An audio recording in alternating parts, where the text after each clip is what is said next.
let us pour out some bold, raw, and deeply piercing cry that questions the very structure of spiritual reality.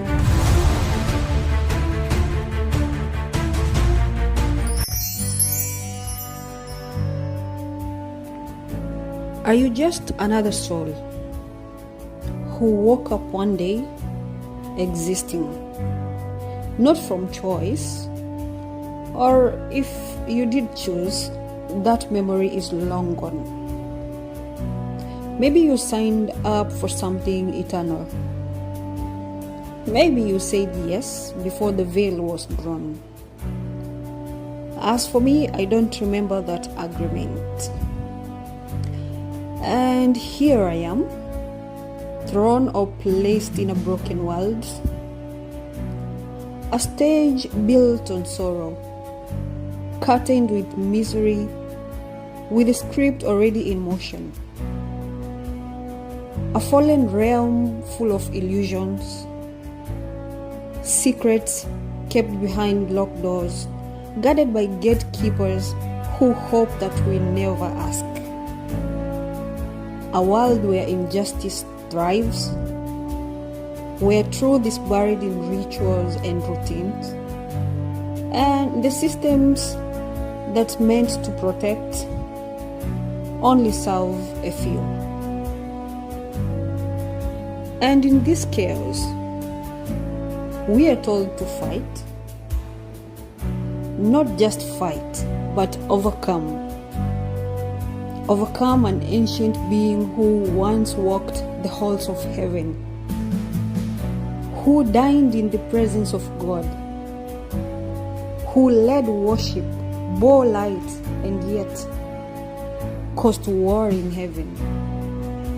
Revelation 12 verse 7 says, "And there was war in heaven. Michael and his angels fought against the dragon." How do you even start a war in heaven? And why wasn't he stopped when the rebellion began?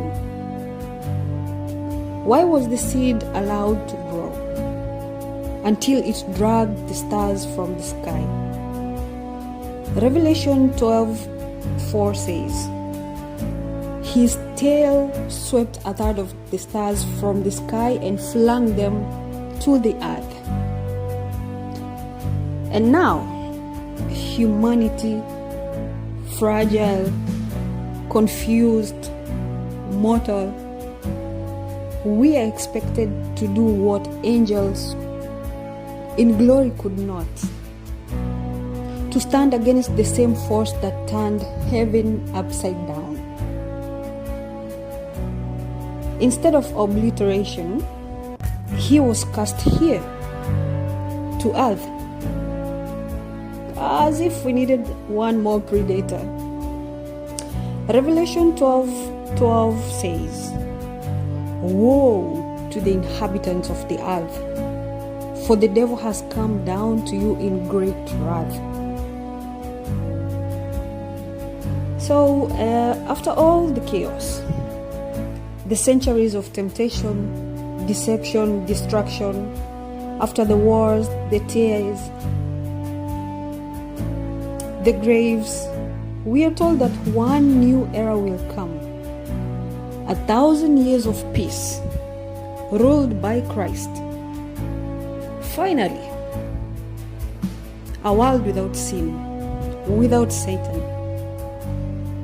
But then, he will be released again.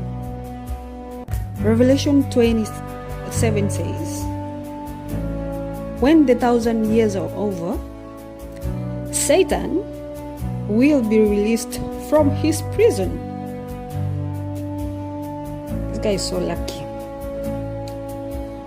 Why? Why reintroduce the serpent after peace? Was peace not enough? Is evil a necessary spice in the divine recipe? Or is this a cosmic test? Are we characters in a divine game, unaware of the rules unaware of what we signed up at all? So, here are some questions for the soul. Number 1. If Satan was able to start war in heaven, what chances do fragile humans have if even heavenly beings couldn't silence him at first? 2. Why was Satan permitted to exist after rebellion, while humanity is condemned for a single wrong move in the Garden of Eden? 3. Why must Satan be released again after peace? Is perfection incomplete without a threat? 4. What is Satan's true connection to God? Why does he still have access to heaven? Why does he still get to discuss with God? Like in the case of Job. In Job 1:6 we read, "Now there was a day when the sons of God came to present themselves before the Lord, and Satan also came among them." 5. Was Satan stripped of any of his powers at all? Or are his abilities irrevocable, even in rebellion? 6. If hellfire was prepared for the devil and his angels, why not burn him then and there? Why was he thrown to earth, to our home? 7. Should we perhaps rethink who this devil is? Why didn't Jesus tell Satan that he owned nothing when Satan offered him the kingdoms? Why does the archangel Michael refuse to rebuke Satan directly? In Jude 1:9, the archangel responds by saying, "The Lord rebuke you, Satan." Why does scripture sometimes blur the lines between God and Satan?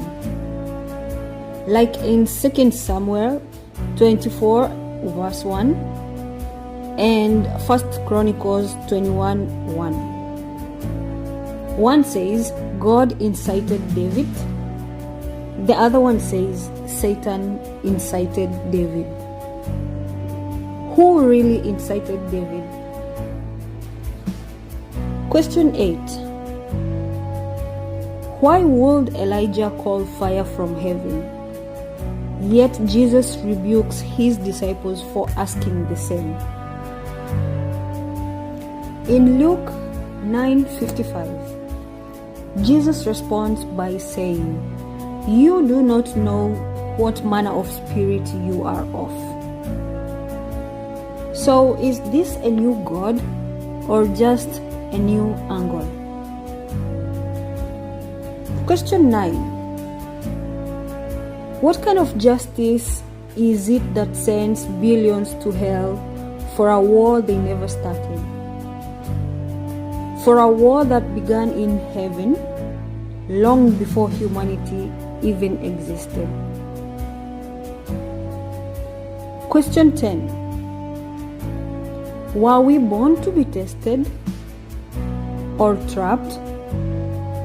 Is life an opportunity or a proving ground in a war not our own?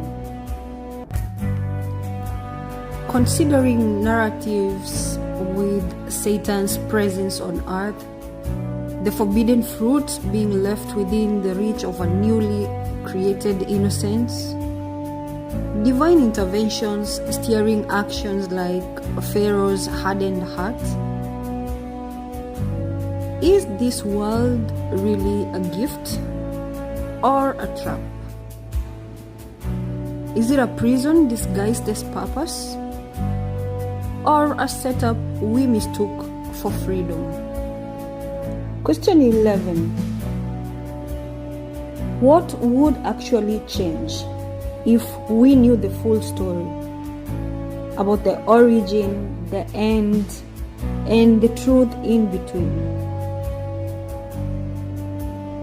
I may not remember choosing this. I may not remember the moment I said yes to this realm, but here I am, existing, still searching, still asking, still struggling in a war I never started, against an enemy I never summoned, on a battlefield I never built. They say God is good. I strongly believe, but I also question the narratives we have, because maybe questioning is part of worship. Maybe silence is what the enemy desires, but awakening is what heaven hopes for. And so I ask, not in rebellion, but in longing. I want to know not just who I am, but why I am.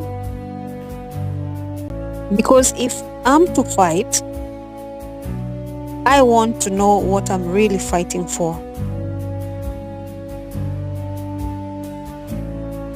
If this opened your mind or sparked a thought,